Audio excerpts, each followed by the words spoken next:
History class 12th के लिए लेके आए हैं वीडियो चैप्टर 1 का हड़प्पा सभ्यता का जो ऑब्जेक्टिव क्वेश्चन यानी कि एमसीक्यू क्वेश्चन उसको कवर करेंगे इस चैप्टर में। तो चलिए स्टार्ट करते हैं।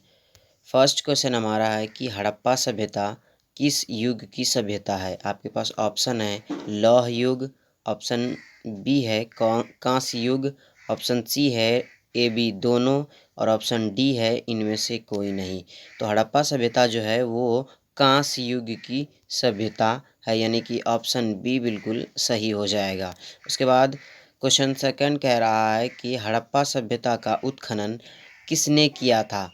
कनिंघम ने, जॉन मार्शल ने, दयाराम साहनी ने या उपर्युक्त सभी।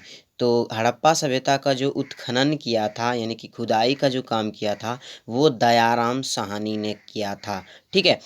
उसके बाद क्वेश्चन थर्ड कह रहा है कि मोहनजोदड़ो की खोज कब और किसने की।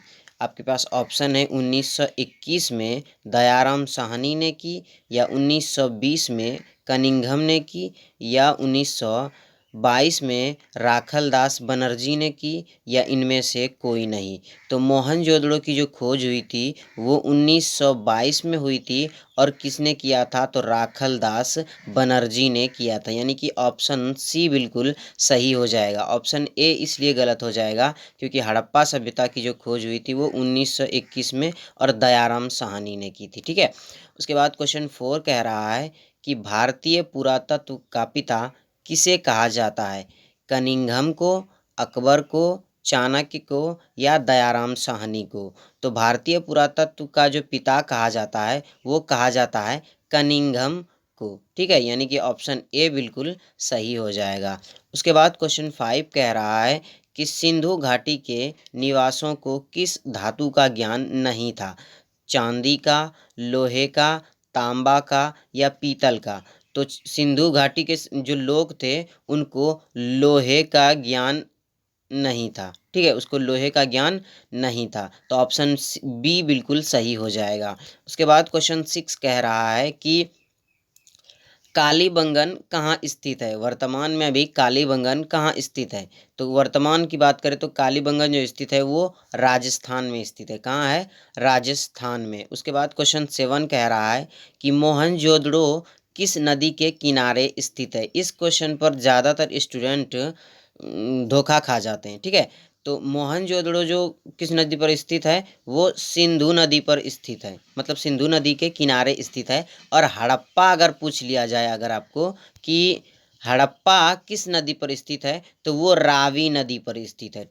तो याद रखिएगा, ये क्वेश्चन थोड़ा सा कंफ्यूज हो जाता है एग्जाम में, जब पूछ लिया जाता है तो बच्चे कंफ्यूज हो जाते हैं।